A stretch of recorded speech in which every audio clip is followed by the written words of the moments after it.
All right, the newest fight at the Supreme Court isn't over the Constitution. It is over cameras. Some members of Congress want the court to televise its proceedings, and justices are a bit resistant. Jan Crawford and her camera are outside on the steps of the Supreme Court. Jan, good morning. Well, good morning, Nora. You know, that's where the cameras, of course, have to stay here at the Supreme Court, outside. That's just one of the things that's different about the court in Washington is, you know, people are usually falling all over themselves to get on television, but that is not how the justices like to do things. Strong congressional oversight. This is how most politicians feel about cameras. It was Mr. Joyce. They can't get enough of them. But at the Supreme Court, this is what it's like for the justices. What happened to the Eighth Amendment? No videos, no photographs, just sketch artists, and an audio tape that is usually made public a few days later.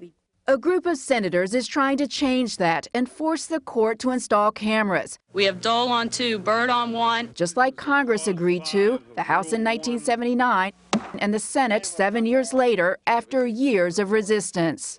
It may be a noble effort to educate the public, but most court watchers agree that retired Justice David Souter's sentiments still hold strong.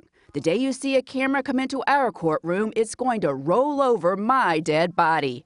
Souter's comments came in 1996, shortly after the televised murder trial of O.J. Simpson, a circus overseen by Judge Lance Ito that became Exhibit A for what could go wrong when television comes into court.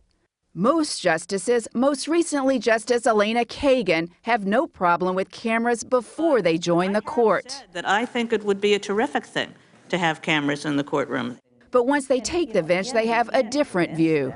There are a few worries about that. I mean, one is that people would kind of, play to the cameras, and sometimes you can see this when you watch congressional hearings. Senator Mike Lee has a unique perspective. He clerked for Justice Samuel Alito and says he will vote against the Senate bill. They're not sure what impact it might have on the lawyers who might engage in showboating. Number two, some of them are not sure what effect it might have on their colleagues who might engage in showboating to a degree or another in their questioning on the bench. They don't necessarily want to turn it into a circus.